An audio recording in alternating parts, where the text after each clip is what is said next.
What's going on, guys? Welcome back to the channel, and in this video we're going to talk about why stress can be a major problem for your health and what you can do to fix it.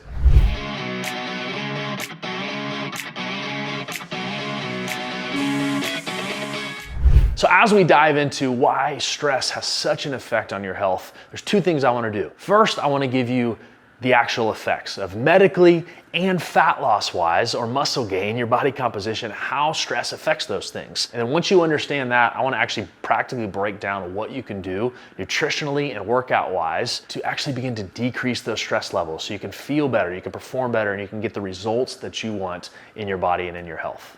So as we talk about how gut health affects your body, the first thing I want to explain is the overall medical effects. We're going to dive into more fat loss, muscle gain, more aesthetic and performance effects, but I want you to understand first off the really gravity of this. Stress affects every single area of your body. It gets into your cardiovascular system, gets into your respiratory system, gets into your metabolism, it gets into how your body functions.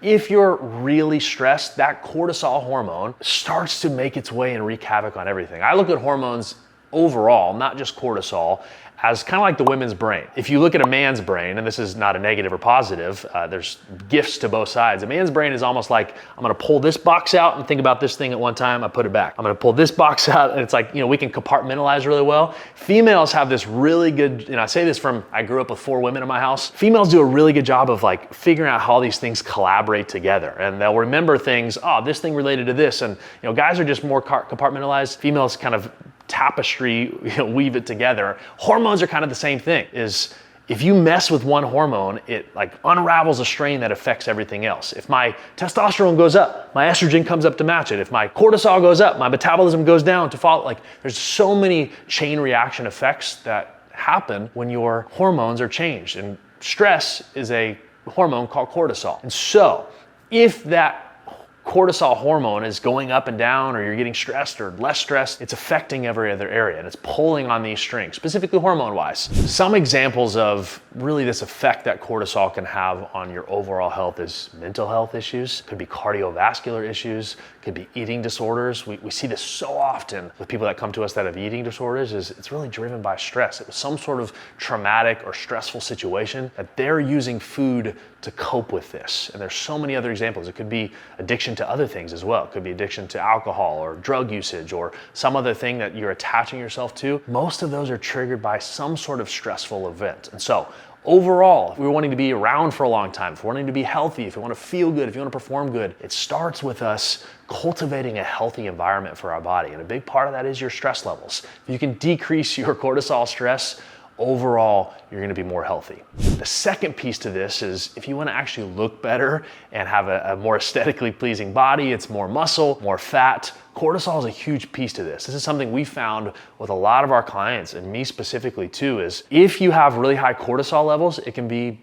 extremely hard to get the results you want. This is something that our team has to continually walk me through because I have very high cortisol levels. Our doctors, our nutritionists, and our trainers are constantly not just telling me to eat less and move more to lose fat. It's like, hey, we need to get your cortisol down because it affects everything else. And so this is maybe a mental shift I'm going to give you. Instead of just eating less and moving more in order to become healthier or to lose the body fat, which is probably what you've been told, is before you go there, you should probably fix the internal stuff, because you can eat less and move more all you want, but if your body's not functioning properly, then you're kind of fighting an uphill battle. Here's the really practical explanation of this. The cortisol directly correlates to metabolic function, or how your metabolism functions. In layman's terms, it's how many calories do I burn on a day-to-day basis. If my cortisol goes up, it decreases my metabolic rate. If I'm more stressed, I don't burn as many calories. And so pause right there. If you're wanting to lose weight and you're like, I'm gonna need to eat less calories, I'm gonna starve myself, but your cortisol keeps coming up, your metabolism's going down, AKA you're burning less calories on a daily basis. And so you're not gonna get the results you want. It's like, hey, I'm eating less, but I'm not losing weight. Well, yeah, of course, because your metabolism's crashing as your cortisol goes up. Another thing cortisol does, that stress hormone, is it increases another hormone called ghrelin, which is your hunger hormone. So strike number 2, if you're more stressed, you're not burning as many calories, and you're more hungry. Those things are like cardinal foul for wanting to lose weight. The other thing though is it increases your insulin resistance, which is your body's ability to process carbs and sugars, to process foods properly, as well as controls cravings. And so let me just put this in layman terms. If you're super stressed, if you have high cortisol, you're gonna be hungrier, you're gonna get more cravings, your body's not gonna process carbs and sugar well, and your metabolism crashes so you're not burning calories. Do you think that cultivates a good environment to lose fat or lose weight? No. And so on top of the big medical effects of it can affect your cardiovascular system,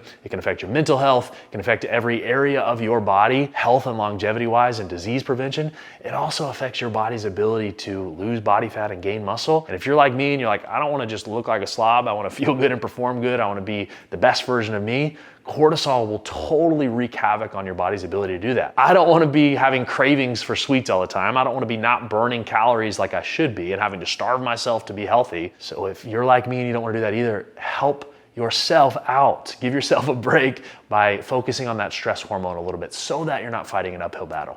Okay, so now that you understand the real effects that stress has on your overall health, you understand that it has major medical implications, like I mentioned, cardiovascular disease, mental health issues, leads to a lot of eating disorders. There's a laundry list of things that I can give you and how it seeps its way into every area of your body and start to sabotage it. I also talked about the fat loss and muscle gain implications, is that if I got higher stress levels, it really ruins my body's ability to lose fat in the way that it should because it's not functioning properly. But the third thing I want to do is for you is actually give you some practical implementation of this. Is now you understand why and you understand it's bad, is what do I do with this information? How do I actually take the fact that I understand that stress is bad and start to implement a strategy around this? And so there's a couple things that I want to recommend for you to start to decrease those stress levels and allow your body to get healthier at the same time. So 2 things I'm gonna recommend. I could list off a laundry list of them, but I wanna give you the easy basics. And it's 2 words, meals and movement. These are the biggest things that you need to focus on, not only for your stress, but your overall health journey. People wanna talk about cold plunges and saunas and all the biohacking and red light therapy, and all those things are amazing. Or even supplementation and peptides. All of those things are really valuable. But if you do those, but don't fix your meals and your movements, the foundation, then you're gonna be still fighting an uphill battle. Those are the top couple percent. You even talk about supplements. They're supplements for a reason. It's supplemental to your diet. So first off, let's talk about meals. You need to be eating properly to fuel your body. If the goal is to decrease stress, number 1, but also to live a healthy life, you need to know a couple things. 1, how many calories does my body need on a daily basis to fuel itself? Number 2, what types of foods does my body need to be healthy, to be lean, to be fit, to be around for a long time, to have the energy levels I want? So those meals, that fuel is really important for you. And if you want to decrease stress, you want to be healthier, the food you eat is that fuel. And so to me, the best way to figure that out and to understand that is one of 2 things. 1, get testing done. Understand where am I deficient, what issues do I have, what foods does my body respond well. There's a laundry list of testings you can do on hormones and on gut health and food sensitivities that really allow you to have that data. Or 2, you could just hire a coach that tells you exactly what to do. The good ones will get testing done as well, so they're not guessing, but it's a really good easy step is, hey, I need to know what my body needs, and instead of guessing and just hoping I can decrease stress and hoping I can feel healthier, I'm just gonna allow someone that's really good at that as a professional to guide me through it. And so if you're wanting to focus on your meals and to do that, just get someone to do it for you or get the testing done. The second thing is your movement. So again, we've talked about the importance of why stress causes havoc on the body and it decreases your ability to get the body that you want. And we said food was important, but movement is also important as well. I've done full other video trainings on both the meals and the movement, and so I've really broken down how movement affects stress, but I want you to really understand that the more you move consistently increases the good hormones, the good chemicals, the ones that make you feel good. There's actually cannabis-like hormones in your body that make you feel the same type of good feelings that you would if you were to intake or ingest some sort of cannabis, as well as endorphins and serotonin. All is produced by you moving consistently, but it also decreases the cortisol that we're talking about. It decreases stress. It decreases adrenaline, which is another stress-causing hormone. And so on top of you understanding what stress does to your body and you realizing, okay, I probably should eat better for my body, I would just challenge you, as the easy next step is just to move more consistently. Move your body, and it's gonna just take that stress hormone and start to decrease it every step at a time. So as you hear me talk about the meals and the movements and how that affects stress levels and how I can utilize that, I've actually done multiple other training videos on this same topic. So if you go to the description below, click those links, check those out so you can get more in-depth looks at those. So now that you've seen really the effects that stress has on your body, both medically and all the disease prevention, but also fat loss, muscle gain, getting the body you want, and you have some practical information of how you can begin to implement training and nutrition strategies to decrease that stress, what I want to do is actually give you an easier next step that is taking it from information that I've just given you to actual implementation. So you want something free?